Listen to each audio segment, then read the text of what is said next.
سورۃ الاخلاص جس کے کئی نام ہیں، تقریباً 20، اور یہ سورت 1/3 قرآن کے برابر ہے، یعنی اتنی اہم سورت ہے۔ گویا اگر آپ اس کو سمجھ جائیں تو 1/3 قرآن آپ کو سمجھ آ گیا، کیونکہ قرآن مجید میں 3 طرح کے احکامات ہیں، 3 طرح کے علوم ہیں: توحید، احکام اور قصص۔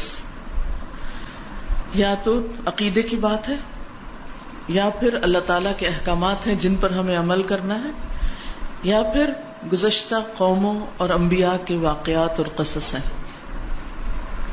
تو اس صورت میں ایمان اور خاص طور پر توحید کی بات ہے، اللہ سبحانہ وتعالی کا تعارف ہے۔ کچھ لوگ نبی صلی اللہ علیہ وسلم کے پاس آئے اور کہنے لگے کہ آپ ہمیں اپنے رب کا نسب بیان کیجیے۔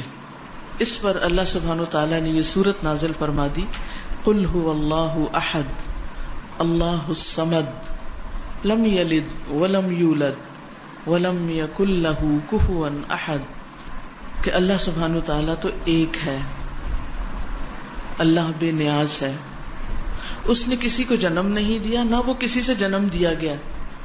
گویا جس طرح تم اس کو جاننا چاہتے ہو اس کی یہ پہچان نہیں، وہ تو احد ہے، ایک ہے، یکتا ہے، لاسانی ہے، اس جیسا کوئی اور ہے ہی نہیں، اپنی ذات میں، اپنی صفات میں، اپنے ناموں میں، ہر چیز میں کامل، مکمل، پرفیکٹ، ہر عیب سے پاک، ہر شریک سے پاک، ہر مثال سے پاک، بیٹے سے پاک، بیٹیوں سے پاک، بیوی سے پاک، ساتھیوں سے، ہمسر، ہر ایک سے پاک۔ هو اللہ احد، وہ ایک ہے، اور ولم یکن لہ کفوا احد، اور اس کا کوئی ایک بھی ہمسر نہیں، اس جیسا کوئی ہے ہی نہیں، لیس کمثلہ شیء، کوئی اس کا ہمسر نہیں۔ تو یہ اللہ سبحانہ وتعالی کا ایک تعارف ہے۔ اس سورت کی اتنی زیادہ اہمیت ہے کہ نبی صلی اللہ علیہ وسلم اسے صبح فجر کی سنتوں میں سے دوسری رکعت میں پڑھا کرتے تھے، قل یا ایھا الکافرون کے ساتھ، پہلی رکعت میں وہ، دوسری میں یہ۔ اسی طرح مغرب کی سنتوں میں بھی یہ روٹین تھی آپ کی، ہمیشہ یہی پڑھتے تھے۔ گویا دن چڑھے بھی اور دن کے غروب ہونے پر کی نمازوں میں سورۃ الاخلاص، اسی طرح وتر کی آخری رکعت میں بھی سورۃ الاخلاص، دوسری رکعت میں قل یا ایھا الکافرون، اور رات کی آخری نماز کیا ہے؟ وتر۔ رات کی آخری نماز میں، دن کی پہلی نماز میں، سورج غروب ہونے کے ساتھ کی نماز میں، ان سب نمازوں میں۔ بلکہ 2 صحابہ کے بارے میں آتا ہے کہ وہ تو ہر نماز کی ہر رکعت میں سورۃ الاخلاص پڑھتے تھے، ان کو اتنی زیادہ محبت تھی اس سورت کے ساتھ کہ وہ مستقل طور پر اس کو پڑھتے تھے۔ اسی طرح ہم دیکھتے ہیں کہ نبی صلی اللہ علیہ وسلم طواف کی 2 رکعتوں میں بھی اس کو پڑھنے کا حکم دیتے ہیں، آخری رکعت میں۔ پھر ہر نماز کے بعد، یعنی یہ تو تھا نمازوں کے اندر، پھر ہر نماز کے بعد اس کو پڑھنے کی تاکید ہے۔ اور صرف اس کو نہیں، معوذتین کو بھی، قل هو اللہ احد، قل اعوذ برب الفلق اور قل اعوذ برب الناس۔ یہ تینوں صورتیں کب پڑھنی چاہیے؟ نماز کے بعد، جیسے آیت الکرسی پڑھی آپ نے، ساتھ ہی یہ تینوں صورتیں بھی پڑھ لیجیے، اس سے بھی اخلاص پیدا ہوتا ہے۔ اس کی فضیلت یہ، اس کے بارے میں یہ بھی آتا ہے کہ یہ انسان کی بیماریوں کو دور کرنے والی ہے۔ اب بیماریوں کو کیسے دور کرنے والی؟ سب سے بڑی بیماری اور علت کیا ہے؟ شرک۔ سارے غم ہی شرک کی وجہ سے آتے ہیں، ساری مصیبتیں شرک کی وجہ سے آتی ہیں، اللہ سبحانہ وتعالیٰ کی ناراضگی شرک کی وجہ سے آتی، چاہے شرک اکبر ہو چاہے شرک اصغر ہو۔ شرک اکبر تو بتوں کو پوجنا، اور شرک اصغر کیا؟ ریاکاری کرنا، دکھاوے کے کام کرنا، اپنے نیک کاموں پہ فخر کرنا، لوگوں کو بتانا کہ میں کیسا کیسا نیک ہوں۔ تو اس کا علاج کیا ہے کہ انسان قل هو اللہ احد پڑھے۔ پھر اسی طرح صبح اور شام 3 بار، صبح شام کے جو اذکار ہیں، اذکار الصباح والمساء، اس میں 3 بار ان صورتوں کو، تینوں صورتوں کو پڑھنے کا حکم دیا گیا ہے۔ اور اس سے بھی انسان کو بہت فائدہ ہوتا ہے، ہر طرح کے وسوسوں سے نجات ملتی ہے. پھر اسی طرح رات کو سوتے وقت کس طرح پڑھی جاتی ہے؟ رات کو سوتے وقت 3 دفعہ. مثلا نبی صلی اللہ علیہ وسلم جو طریقہ بتایا وہ کیا ہے؟ ہتھیلیوں کو جوڑ کر اس میں پڑھا جائے قل هو اللہ احد، قل اعوذ برب الفلق، قل اعوذ برب الناس، یعنی مکمل صورتیں. پھر ہاتھ میں پھونک ماری جائے، پھر سر، اور سر کے بعد اگلے حصے میں چہرے، اور چہرے کے بعد جسم کے اگلے حصے پہ پھیرا جائے جہاں تک ہاتھ جاتا ہے.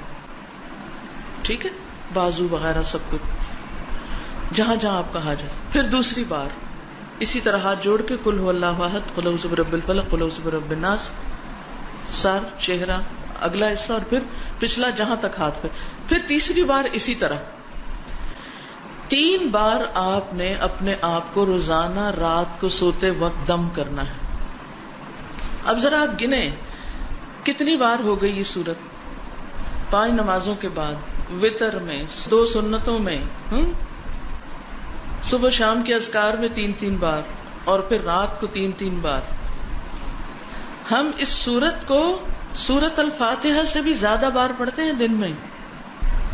اور اگر کوئی بیمار ہو جائے، خصوصاً کسی کو جن پڑ جائے یا کوئی روحانی بیماری ہو جائے، کوئی جادو ہو، کچھ ہو، تو اس کے لیے جو رقیہ کیا جاتا ہے اس میں بھی ان صورتوں کو پڑھنا لازم ہے، اس میں بھی پڑھیے. اسی طرح کوئی بچہ بیمار ہو جاتا ہے، آپ خود بیمار ہیں، تو آپ دن کے وقت بھی اپنے ہاتھوں پہ پڑھ کے اپنے سارے جسم پہ پھیریے. جو شخص ہر روز رات کو اپنے اوپر یہ دم کرے گا، کیا اسے بیماریوں سے نجات ملے گی یا نہیں؟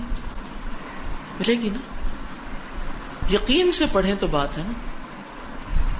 ڈپریشن سے، وسوسوں سے، غم سے، پریشانیوں سے، تفکرات سے پھر اچھی نیند آئے گی یا نہیں؟